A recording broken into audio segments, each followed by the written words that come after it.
Hi guys, welcome back to Math with Ms.E. And in today's video, we'll be learning distance, speed, and time. Now to start the topic, we're going to be learning the signs for distance, speed, and time. Now, let's start with distance. Distance says the distance between something and something else. Like, let's say this distance between A to B is 45 kilometers. That is talking about distance.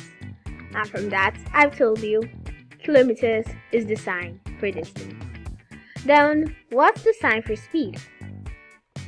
Well, have you ever been in a car that's driving really fast?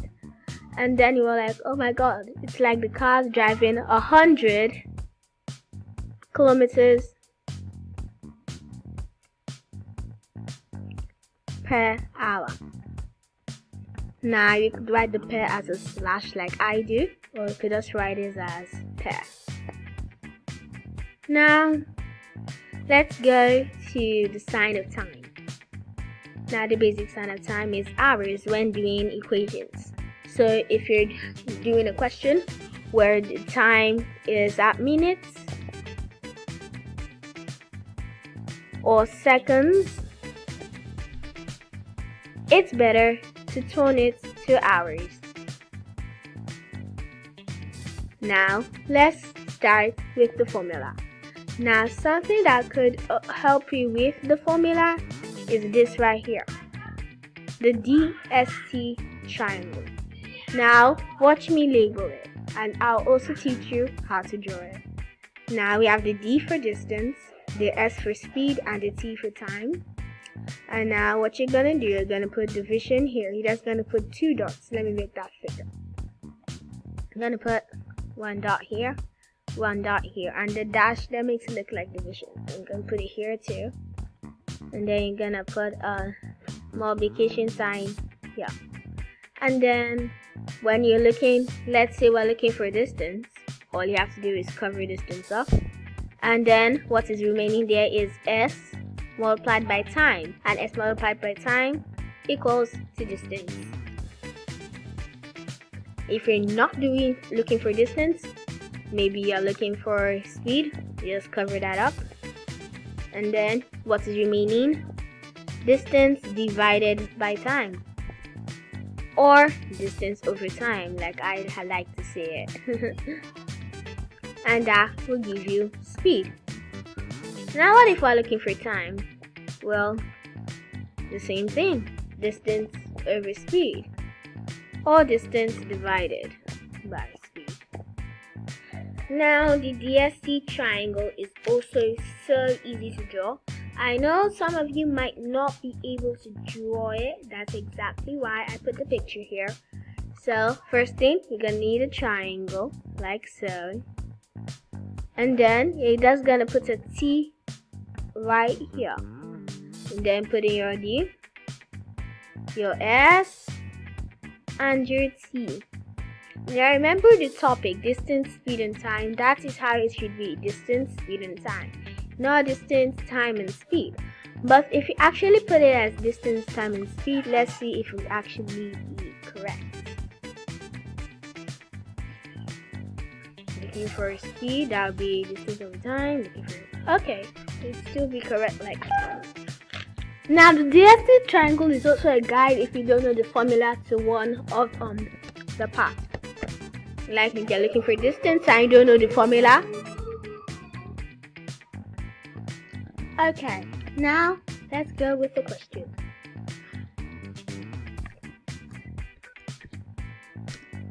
Sorry. Card. Carlos walked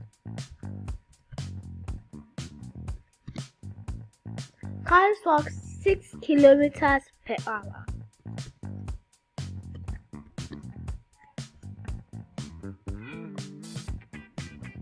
How far will he go?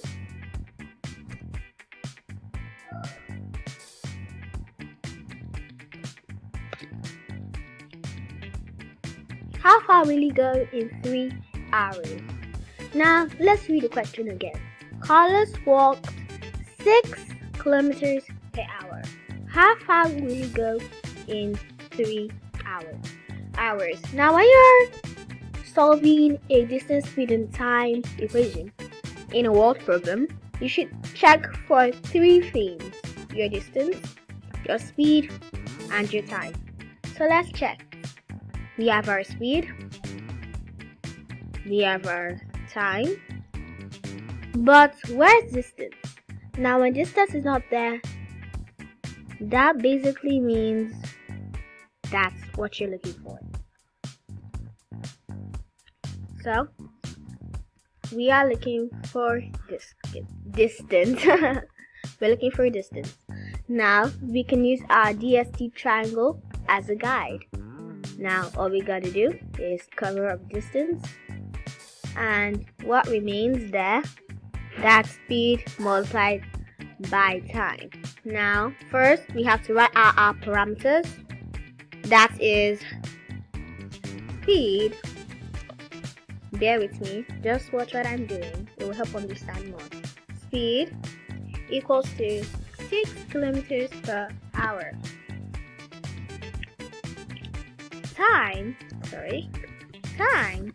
equal to 3 hours. Distance equals to, now what I like to do is alright, distance equals to speed multiplied by time, which equals to 6 multiplied by 3, which equals to 18. Now, just for you guys to know, you are automatically wrong if you write 18 equals to distance. You always have to put your parameter there, the sign right there, kilometer. So, therefore, you can do this. Therefore, distance equals to 18 kilometers. That was an easy one, right? Yeah, let's do another question and then we'll end the video with a big saying from Ms.E. Yes, she's back and she'll be telling us something by the end of the video. So stay tuned and we got ourselves another question. Let's read it. At a speed of 120 kilometers per hour, how long does it take to travel a 30-kilometer distance? Now, as I said in the last question you solved, you have to check for 3 things. Your distance, that's 120 kilometers per hour, so you can just write that there. Distance equals to 120 per hour. And now we have to check for something else. And I see our distance here, but where's that time? Which means we are looking for time. So sorry, I wrote the distance per speed. We're looking for time. So we can just write it here, distance equals to kilometers and time equals the triangle for help. We are looking for time. So let's shade it. Let's shade up time, and what remains? And it remains distance by speed. So time therefore equals to distance all over, which equals to 120 per cancel 0. 3 and 3, that's 1. Gonna give us 4. So, therefore, time equals to 4 hours. I'm so sorry. my marker is doing like this. Let me try a different one. 4 hours. I think this one is bolder. Now this is not the end of the distance and speed videos. We are gonna do I'm going to do more of them. Just want to thank you guys for watching this video. And now the saying from Mrs. M.